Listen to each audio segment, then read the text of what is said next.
আমাদের বানিয়াজুরির শ্রেষ্ঠ পান বিক্রেতা প্রতিদিন 10 বিড়া পান বিক্রি করে, যার বাজার মূল্য প্রায় 20,000 টাকা। এই এত টাকাটা করেন কি আপনি?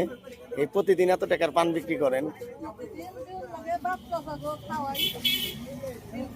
তারপর তো দোকান ভাড়া লাগে না, স্থানীয়ভাবে দোকানের ভাড়া নিয়ে নিছেন। ভাই আপনি প্রতিদিন কয়টা করে পান খান ওনার এখান থেকে?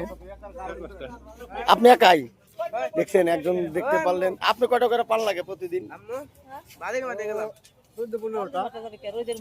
দেখছেন, আপনারা দেখতে পারলেন দর্শক যে 14-15টা পান এই ক্রেতা খান। আর এই দোকান বিক্রেতা অনেক খুশি।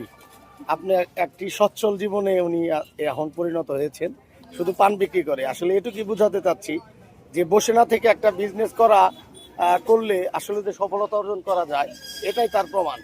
আপনি দোকানটা বানিয়ে দিন মেন পয়েন্টে, না? যারা যারা পান খেতে যায় তারা কি চলে আসবে বলেন? সবাই চলে আসো, মজার মজার